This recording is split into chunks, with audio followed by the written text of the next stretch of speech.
who would you bring in? Which manager? Who's available? Didier Deschamps. Didier Deschamps. Absolutely, 100%. I think he's now, well, he was national manager. He's doing very, very well with France. He doesn't take fools lightly. He knows how to handle players.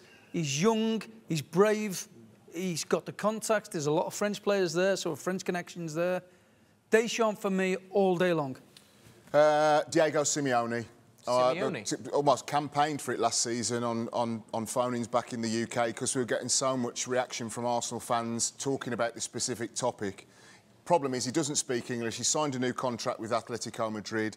But what he brings to sides, which is a collective group aggression that makes life difficult for their opponents as well as being able to play, is absolutely hand in glove for Arsenal. Because you look at the Arsenal players and they're all lovely young men and, you know, they're very good technicians, and on any given day they can beat teams, as we mentioned, 2-3, 4-0.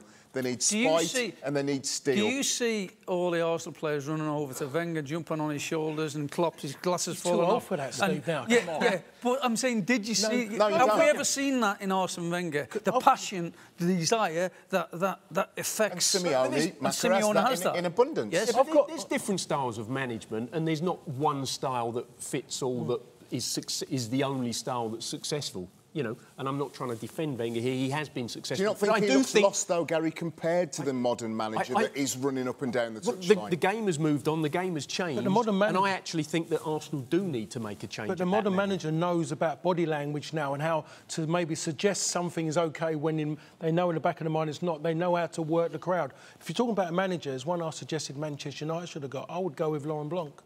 He's out of work at the moment. I would go with someone like him because now management, as much as everyone thinks about Arsene Wenger, what he's done and succeeded with, is now they're saying to themselves, how many players have actually said no to Arsenal because of the manager? And I think that's the case now. Teams are looking at where the club is situated in the country. London's a great place for foreign players to come, and they're looking at the manager. That's a great point, because we're saying he hasn't signed anybody. It actually could be the players saying, I don't want to go to Arsenal. And I don't want to sign for you. They've chosen elsewhere. They've chosen elsewhere. Look at the frustration of Alexis Sanchez. He came out last season and alluded to, you know, that they needed more players like him that were prepared to bleed and die for the shirt. Well, I think Arsenal are trying to get Sanchez to sign a new contract and Ozil to sign a new contract. And at the moment, they're holding back, aren't they? They want to know who's going to come in and take hold of the club Rightly so. and drive it.